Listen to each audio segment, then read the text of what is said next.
શું તમે કિસાન છો તો સાવધાન થઈ જજો અને શીણાની આ ત્રણ વસ્તુ જોઈ લેજો, નકર તમે આ વર્ષે શીણામાં હાથ ધોઈ નાખશો. અને ત્રણ ટીપ તમને એવી આપું કે શીણામાં તમારે ઓળ સારામાં સારો ઉતારો પણ રહેશે અને સારામાં સારું તમારે ઉત્પાદન પણ તમને મળશે. આ હું તમને ત્રણ ટીપ આપું એટલે તમે જ એમ કહેશો કે નહીં આ ખેડૂતની વાત સાચી છે અને 100% છે, એટલે તમે જ કહેશો. અને હું 100% તમને ગેરંટી આપું છું, આ વર્ષે તમારે શીણામાં ઉતારો પણ રહેશે ને તમને જાણવા પણ મળશે કે શીણામાં આપણે આવી પણ માવજત કરી શકાય છે. આ વિડીયો નાનો છે પણ તમારા માટે આ વર્ષે આ વિડીયો સારામાં સારું કામ કરવાનો છે, તો વિડીયો અંત સુધી જોજો.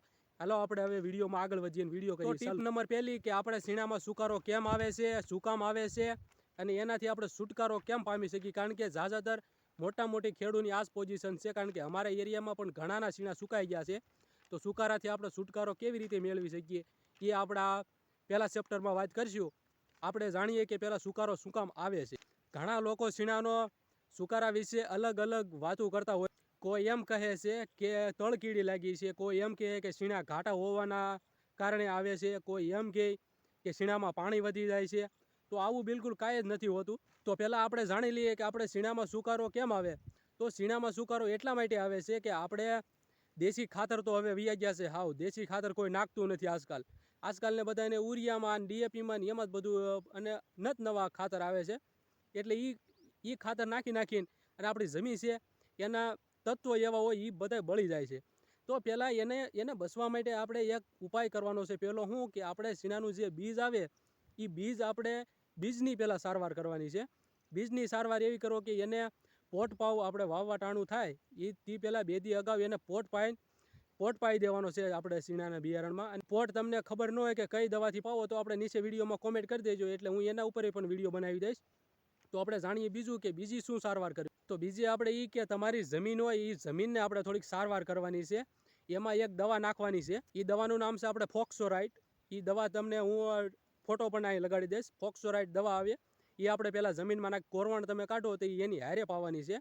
કેટલી પાવી કેટલી નહીં, કેટલી એમાં ભેળવવી એ પણ તમને ન ખબર હોય તો વિડીયોમાં નીચે કોમેન્ટ કરી દેજો, એટલે એને ઉપર પણ હું એક વિડીયો બનાવી દઈશ. એ દવા તમે નાખો એટલે જમીન એકદમ સ્વસ્થ થઈ જાય. એક કારણ છે, એ નાનું મોટું કારણ છે પણ એ તમારે જાણવું જરૂરી. એ છે આપણે પાણી ન તો શીણાને વધારે પાવું ન ઓછું પાવું. શીણાને આપણે મીડિયમ પાણી રાખવાનું, ન બહુ તાણ પડવા દેવી કે ન બહુ વધારે દેવું. જો તમે પાણી વધારી દેવો તોય પણ શીણા હુકારો આવે, અને શીણા જો પાણી ઓછું પાવ તો પણ સુકારો આવે છે. એટલે તમારે પાણી હાવ મીડિયમ પાવાનું છે. 4 થી 5 પાણ પાવ. હું વારે વિડીયોમાં કહું છું કે 4 થી 5 પાણ શીણાને બહુ જ થઈ જાય. વધીને 5 પાણ ઉપર પાણી નહીં પાવાને. અને એ પાણી આપણે જ્યાં ખેતર હોય આપણે શીણા વાવેલા હોય એ પાણી આપણે ખેતરમાં ક્યાંય ભરાઈ ન રહેવું જોઈએ. ક્યાંક પાણી ભરાતું હોય તો ત્યાં નાળા કરો, એનો નિકાસ કરો. કારણ કે પાણી ભરાશે તો તમારે શીણામાં હુકો આવશે, એ 100% છે.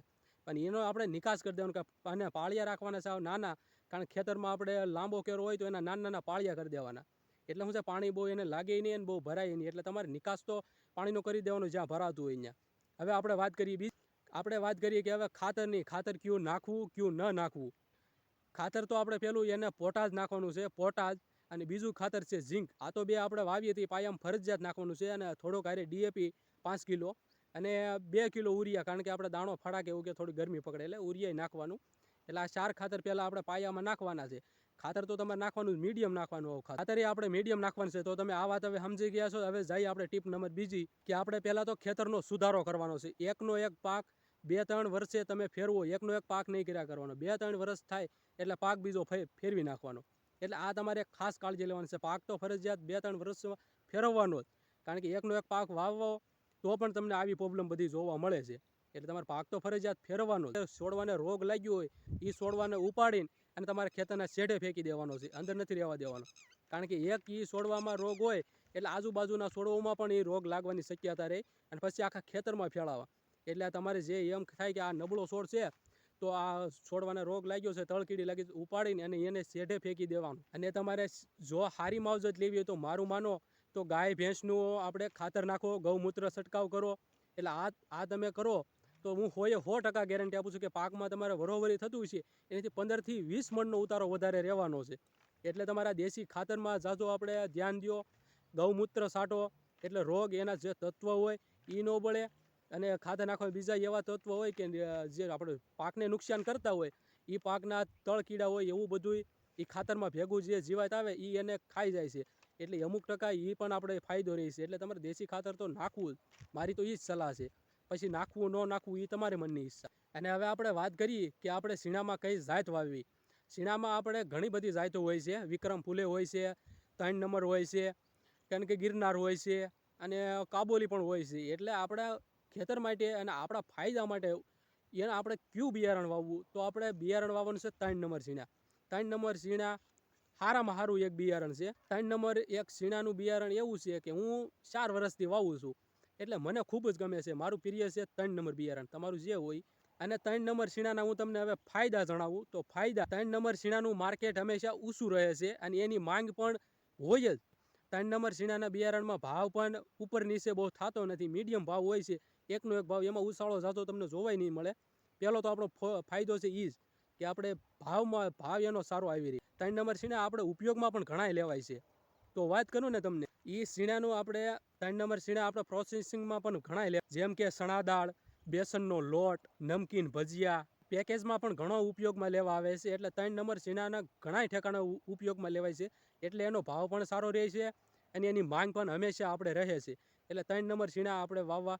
અને વજનની વાત કરું તો વજનમાં ફૂલ ભરાવદાર હોય છે. એનો દાણો નાનો હોય છે પણ એનો ભરાવદાર ફૂલ હોય છે. તમને વીઘે ઉતારો પણ સારો તમને જોવા મળે છે. 3 નંબર શીણાનો ઉતારો એનો સારામાં સારો બતાવે છે. મેં મારો અનુભવ કરેલો છે. અને એ શીણા આપણે 3 નંબર વાઢવામાં, કાઢવામાં બધે નુકસાન ઓછું થાય છે. કારણ કે મોટો દાણો હોય એ તૂટવા વધારે કરે, આનો આપણે નાનો દાણો આવે, નાનો પોપટો હોય એટલે તૂટવા પણ ઓછો કરે. એટલે આપણે આ શીણાનું નુકસાન પણ સાવ ઓછું થાય છે આપણે ઠેસરમાં કાઢો. સામાન્ય રીત કરતાં એનું આપણે ખરસ, એનું આપણે ખાતર બિયારણ એ બધું સાવ એનું સહેલું પડે છે. અને 3 નંબર શીણામાં તમે ખાતર ઓછું નાખો, દવા ઓછી નાખો તો પણ ઉતારો એનો સારો બતાવે છે.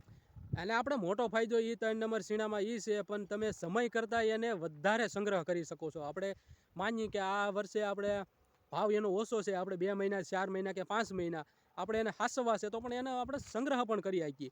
એ 3 નંબર શીણા હળતા નથી કે બગડતા નથી. એનો દાણો એવો ને એવો રહે છે, કારણ કે જીવજંતુ એમાં લૂણો પણ ઓછો લાગે છે. એમાં બધી વાતે આપણે ફાયદા જ છે. એટલે તમે એનો સંગ્રહ પણ વધારે કરી શકો છો. અને વિડીયોમાં જો તમને જાણકારી સારી લાગી હોય તો કોમેન્ટમાં કહેજો. તમારે બીજો કાંઈ પ્રશ્ન જો તમારી પાસે હોય તો કોમેન્ટમાં જરૂર કહેજો, એટલે હું એનું સમાધાન લઈને અને બીજો વિડીયો બનાવી આપીશ તમને. અને હવે આપણે મળીશું એક નવા વિડીયોમાં. તબ તક કે લીએ જય હિન્દ, વંદે માતરમ.